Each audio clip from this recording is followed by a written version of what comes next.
gitu sih. Tapi nggak ada punishment kan ya? Nggak ada hukuman atau apapun kan, nggak ada kan?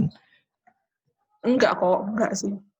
Berarti bukan nggak kayak yang aku kira yang oke, kalau kamu masuk bahasa Inggris tuh harus bahasa Inggris. Kalau nggak bisa nanti punishment. Maksudnya punishment tuh entah kena hukuman apa. Karena kamu tidak mau mencoba kan, nggak ada kan berarti kan ya? Nggak ada Mas, cuma dulu sih pernah sama teman-teman kelas untuk membiasakan ngomong bahasa Inggris kalau di kelas. Cuma tahu sendiri lah, kita tuh kalau ngobrol tuh lebih enak pakai first language gitu loh, pakai bahasa Jawa, Iya. bahasa Iya. Indonesia gitu. Jadi kok ngomong bahasa Inggris tuh mungkin pas diskusi, pas ada dosen doang gitu-gitu sih. Cuma memang untuk saran teman-teman ya, untuk teman-teman yang mendengarkan podcast ini dan ingin masuk bahasa Inggris gitu, saranku sih tetap dibiasakan ya buat punya lawan bicara entah di kelas atau di mana gitu, karena itu lingkungan tuh sangat membentuk kemampuan kita untuk bisa ngomong bahasa Inggris terutama. Terus bedanya pendidikan bahasa Inggris sama sastra apa? Setauku ya Mas ya.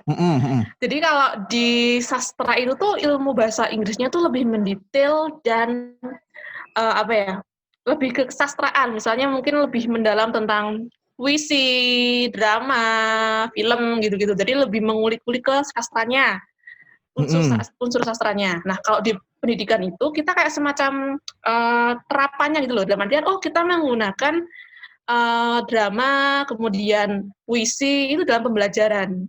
Jadi nggak sedalam anak sastra ketika mempelajari itu. Jadi kalau di tempatku tuh adanya kayak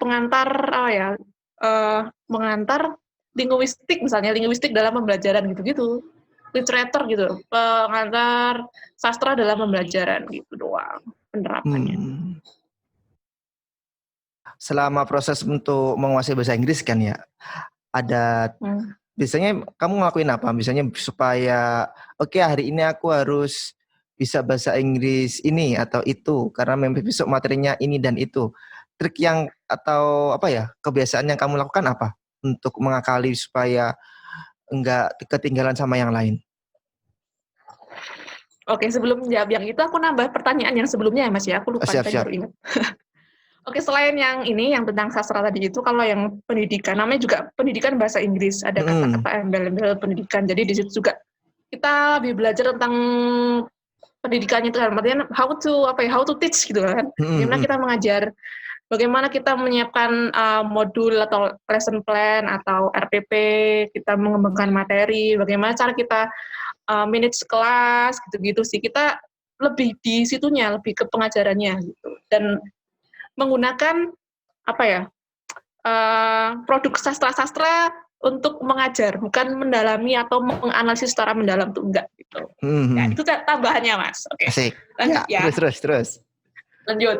Nah, kalau yang pertanyaan yang tadi, yang barusan, kalau aku sih lebih suka mencari referensi ya. Misalnya pas semester berapa ya? 6 kalau nggak salah.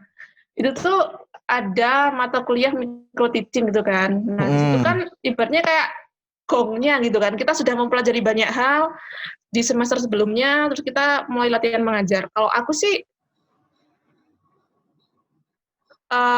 merasa bahwa aku kayaknya masih kurang nih, cara ngajarku masih kurang bagus gitu kan. Ya aku cari referensinya dengan apa? Nyari referensinya di YouTube.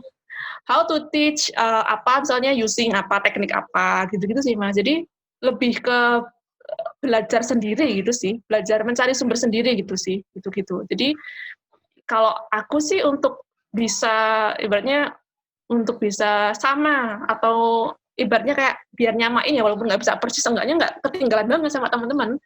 Udah aku nyari sumber-sumber sendiri yang sekiranya aku bisa jangkau gitu. Salah satunya dengan YouTube atau sumber-sumber bahasa Inggris yang lain di internet, banyak banget. Itu sih.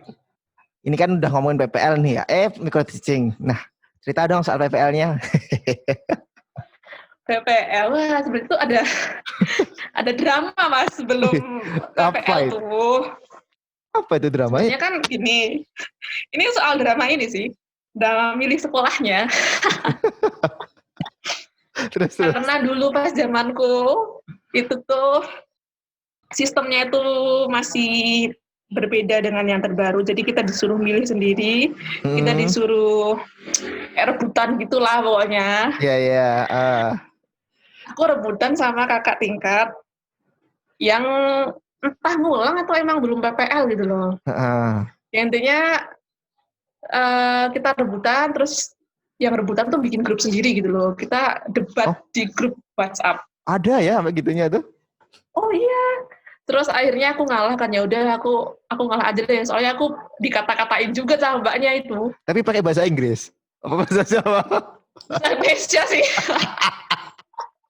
lanjut. Terus aku ngalah aja, oh ya udahlah aku nyari sekolah lain aja gitu. Tapi lagi-lagi Mas, nggak tahu kenapa ya, Allah tuh kayaknya ngasih aku jalan tapi lewat hal-hal yang seperti itu dulu gitu, yang hal-hal yang mungkin aku nggak serg gitu loh. Asik. Setelah itu aku dapat tempat PPL di salah satu SMP di kota Jogja, dan ternyata di situ lingkungannya sangat baik, guru-gurunya baik, teman-teman PPL-ku juga baik, dan kayak oh wow ini hadiah dari Allah lagi nih gitu kan.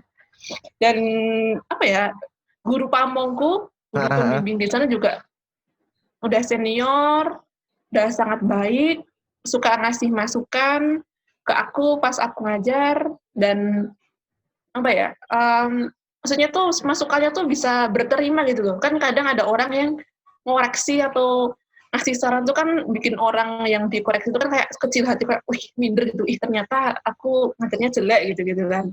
Tapi ibunya tuh baik sih, ngasih saran, masukan tuh bikin aku jadi bukannya minder, tapi kayak oh iya tadi aku masih salah, tadi aku pengucapannya salah, oh ya makasih Bu. Jadi kayak lebih memotivasi aku untuk lebih baik gitu sih. Dan tantangannya sama sih ketika PPL tuh, ketika kita ngajar di kelas, harapannya kan kita pakai bahasa Inggris ya, dan ada komunikasi bahasa Inggris yang hidup. Tapi ternyata ya anak-anak SMP, dulu aku ngajarnya di SMP itu memang tanyanya terus komunikasi itu bahasa Indonesia, first language mereka gitu. Jadi memang tantangannya di situ. Tapi sebisa mungkin tetap kita gimana caranya lah gitu, pokoknya kita ngasih exposure atau apa ya, ngasih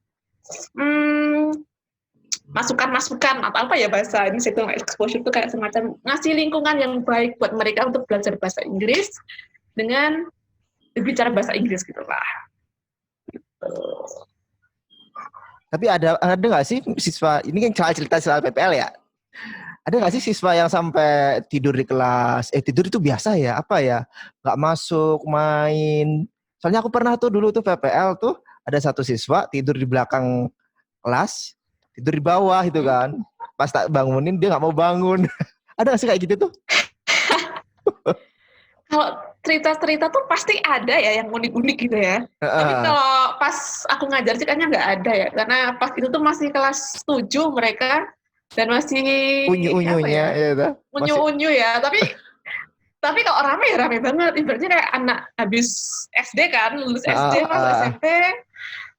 Ya gitu deh pokoknya, ya seru sih dan mengesankan juga gitu. Cuma ya itu sih, aku ya sebagai orang yang masuk dalam dunia pendidikan gitu sih, ya memang banyak tantangannya. Ngajar anak ya entah SD, SMP, TK tuh pasti banyak tantangannya. Cuma yang jadi prinsip aku adalah semoga ilmu yang sederhana ini, ya entah alfabet itu kan, aku tetap ngajarkan, soalnya kan ada anak yang SD-nya itu nggak ada bahasa Inggris. Betul. Jadi dari dasar banget gitu kan. Ya Allah, semoga ketika aku mengajarkan hal-hal simple, entah numbers atau alfabet gitu, ketika mereka paham dan mereka menggunakan di masa depan, entah di jenjang pendidikan yang lebih tinggi gitu kan, itu kan kepake ilmu yang aku sampaikan tuh. Semoga itu menjadi amal ibadah bagi aku dan guru-guru yang lain di dunia ini gitu sih. Asik. Itu sebagai ini sih ya, kayak mungkin ada kalanya kita merasa berat, cuma buat teman-teman yang dengerin podcast ini dan berkecimpung di dunia pendidikan, mungkin itu bisa menjadi sebuah motivasi dan apa ya, pengingat gitu loh, bahwa apa yang kita lakukan itu sebuah profesi yang mulia dan bisa menjadi sebuah investasi yang tak terlihat gitu, investasi kebaikan, investasi ilmu kayak gitu sih.